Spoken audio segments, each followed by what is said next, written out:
Sekarang kita lanjutkan dengan rangkaian murni. Yang disebut dengan rangkaian murni adalah rangkaian yang tersusun atas satu perangkat saja. Jadi sini ada yang pertama rangkaian resistif, itu hanya ada resistor R yang dihubungkan dengan sumber tegangan AC. Berikut adalah diagram fasor untuk rangkaian resistif, yang mana arus dan tegangan memiliki arah yang sama-sama ke kanan. Ketika saat ini maka kedua-duanya berada pada posisi 0. Kemudian dia digerakkan, berputar sama-sama ke atas, maka ketika seperti ini posisinya, maka arus dan tegangan berada pada posisi puncak. Kemudian ketika dia diputar lagi 180 derajat, maka posisinya adalah kedua-duanya memiliki nilai 0. Kemudian diputar lagi, maka nilainya berada di maksimum tetapi dengan arah yang berlawanan dari yang pertama tadi. Kemudian berputar lagi, dia akan kembali kepada posisi 0 kembali. Jadi di sini nilainya senantiasa terus berulang-ulang. Hubungan antara arus dan tegangan pada rangkaian resistif ini adalah hambatan itu sama dengan tegangan maksimum dibagi dengan arus maksimum, atau hambatan R sama dengan tegangan efektif dibagi dengan arus efektif. Jadi ini harus sepasang ya, jadi tidak boleh efektif dibagi dengan maksimum. Jadi ini adalah rumus hambatan. Baik di rumus hambatan dapat dicari dari nilai maksimumnya maupun dicari dari nilai efektifnya. Kita lanjutkan pada rangkaian murni yang kedua, yaitu rangkaian induktif, yang mana pada rangkaian ini hanya ada induktor L yang dihubungkan dengan sumber tegangan AC.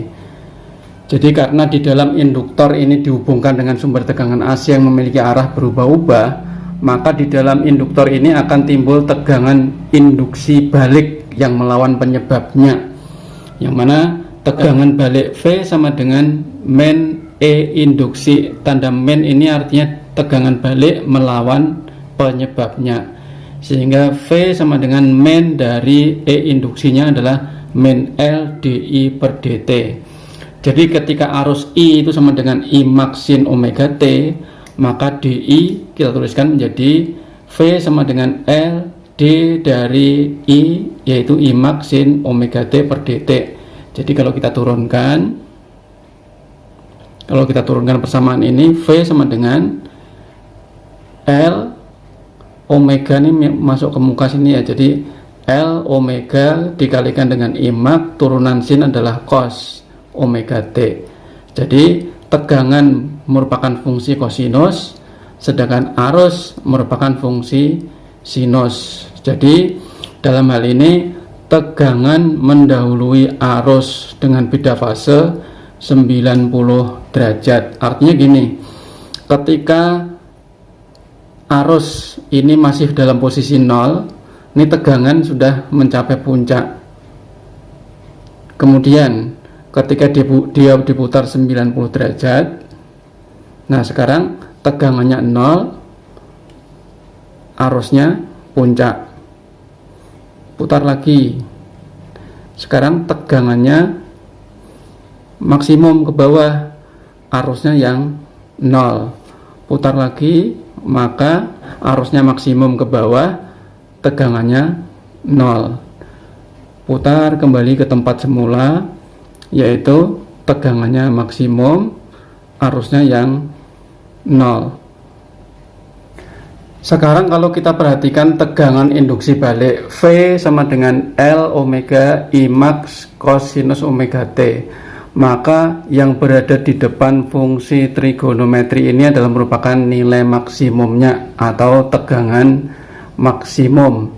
Jadi faktor penghambat atau hambatan pada rangkaian induktif ini adalah XL sama dengan V max per I max, yang mana V max itu nilainya adalah L omega kali I max dibagi dengan I max, maka menghasilkan XL sama dengan omega kali L, yang mana omega adalah 2 pi kali F. sehingga XL dapat juga dituliskan menjadi 2πfL. XL adalah reaktansi induktif. Ini adalah nama hambatan dari rangkaian induktif. Satuannya adalah ohm. Kemudian omega adalah kecepatan putaran generator atau kecepatan putar dari kumparan, itu satuannya radian per sekon. Dan L adalah nilai dari induktansi dari kumparan.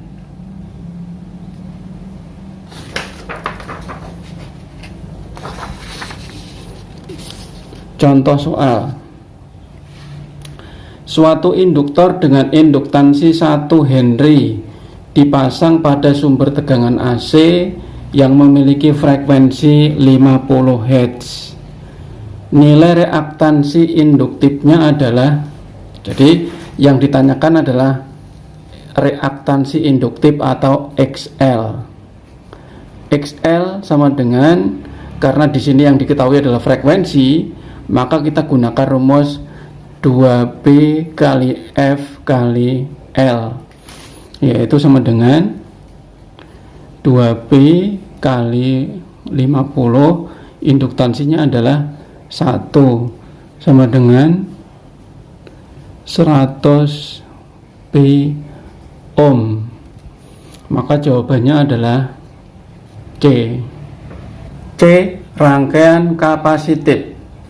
Rangkaian kapasitif adalah rangkaian yang hanya terdapat kapasitor yang dihubungkan dengan sumber tegangan AC. Misalkan tegangan yang mengalir pada rangkaian ini adalah V sama dengan V max sin omega T. Dari persamaan I sama dengan dQ per dt, sedangkan Q adalah C kali V, maka I sama dengan dCV per dt. I sama dengan C ini merupakan tetapan, maka bisa kita keluarkan. C dikalikan dengan D, V nya adalah ini, maka D dari V max sin omega T. Turunan sin adalah cos, kemudian omega kita kalikan ke depan. I sama dengan omega C kali V max cosinus omega T, yang berada di depan fungsi trigonometri. Ini adalah merupakan nilai maksimumnya. Jadi I sama dengan I max cosinus omega T. Jadi I max sama dengan omega C kali V max. Kemudian faktor penghambat atau hambatan pada rangkaian kapasitif ini adalah XC, sama dengan V max dibagi dengan I max, yaitu sama dengan V max dibagi dengan I max nya nih, maka V max dibagi dengan omega C kali V max. V max dicoret, maka XC sama dengan 1/, omega kali C sama dengan 1/, 2πfC. XC adalah reaktansi kapasitif. Ini adalah nama hambatan untuk rangkaian kapasitif murni. Kemudian C adalah kapasitas kapasitor, satuannya adalah farad. Kemudian diagram fasor untuk rangkaian kapasitif ini adalah, kita perhatikan di sini tegangan adalah merupakan fungsi sinus, sedangkan arus merupakan fungsi kosinus, sehingga arus mendahului tegangan. Jadi arus merupakan fungsi kosinus, ini fungsi kosinus yang berwarna merah ini, sedangkan tegangan itu yang berwarna biru. Ya, kalau kita tempelkan ini, ketika tegangan bernilai 0, ini arusnya sudah mencapai maksimum, arus sudah mengarah ke atas maksimum. Kemudian fasenya bergeser 90 derajat semacam ini, maka sekarang berganti, tegangannya sekarang maksimum, arusnya sejajar ini adalah 0. Kemudian berputar lagi, kalau kita putar sampai ke bawah seperti ini, maka ketika ini adalah tegangannya 0, kemudian arusnya yang berwarna merah ini adalah maksimum tetapi arahnya ke bawah, dan seterusnya ini berputar terus memiliki nilai yang berulang.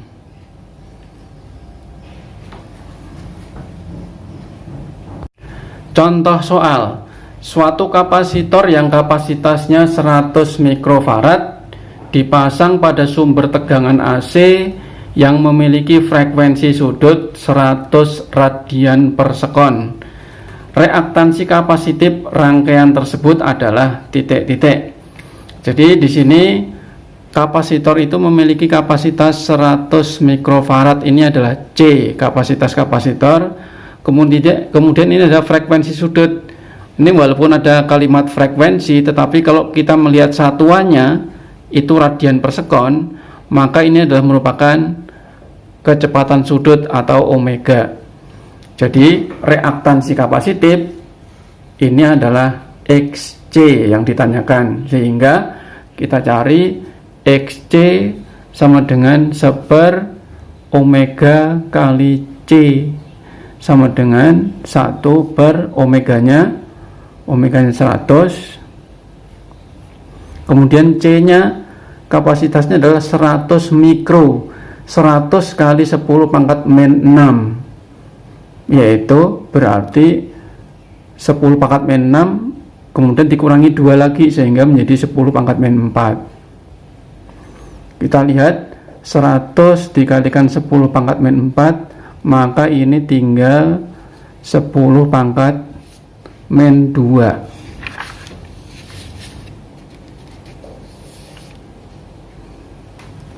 Jadi 10 pangkat min 2 ini berada di bawah. Kalau nanti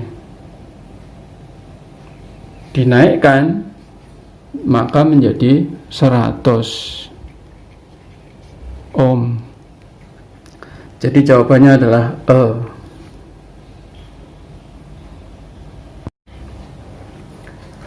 Contoh soal 2. Sumber tegangan AC dihubungkan dengan kapasitor 200 mikrofarad sehingga memiliki persamaan arus I sama dengan 5/2 sin 100 T ampere. Tentukan arus efektif dan tegangan efektifnya. Jadi di sini disediakan pilihan. Coba kalau kita cari, di sini diketahui ini adalah kapasitas kapasitor C. Kemudian ini adalah persamaan arusnya. Jadi kalau kita lihat I persamaan arusnya sama dengan 5/2 sin 100 T. Kalau kita melihat persamaan arus ini, I sama dengan I max sin omega kali T, maka nilai omega ini adalah 100. Kemudian 5/2 ini adalah arus maksimum, sehingga sesuatu yang berada di depan sin, cos atau tangen itu adalah merupakan nilai maksimum dari suatu besaran yang ada di depannya. Jadi arus maksimumnya adalah 5/2, maka arus efektif I efektif, tulisan efektif biasanya tidak ditulis, maka I sama dengan I efektif sama dengan VI maksimum dibagi dengan akar 2, yaitu sama dengan 5/2 dibagi dengan akar 2, sehingga arus efektifnya adalah 5 ampere. Jadi arus efektifnya sudah ketemu. Sekarang kita tinggal mencari tegangan efektif. Tegangan efektif kita tuliskan sebagai V. Terserah mau ditulis efektif boleh, mau tidak ditulis juga boleh. V sama dengan I efektif, karena ini efektif, tegangannya efektif, maka arusnya harus efektif, dikalikan dengan XC. Jadi rumusnya sama seperti hukum Ohm ya, bahwa V sama dengan I kali R. Jadi kalau di sini adalah faktor penghambat untuk rangkaian kapasitif. Jadi I efektifnya tadi adalah 5. Nah sekarang kita tinggal mencari XC. berapa sih XC ini? XC kita cari di bawah sini, bahwa XC sama dengan 1/, omega kali C. Omeganya tadi 100, 1/100 dikalikan C 200 mikrofarad. Ini berarti 200, ini nolnya 2, ini 10 pangkat. Jadi 2 kali 10 pangkat min 4.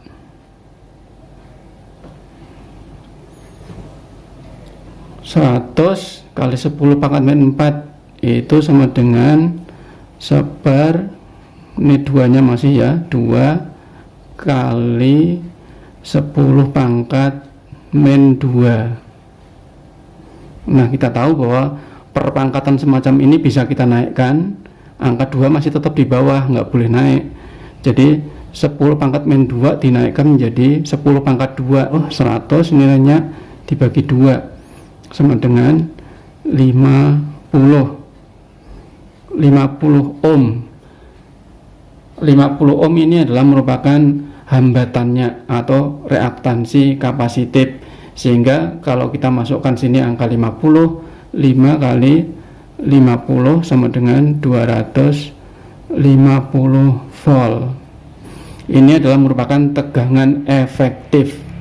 Jadi arusnya 5, tegangan efektifnya adalah 250. Maka jawabannya adalah C.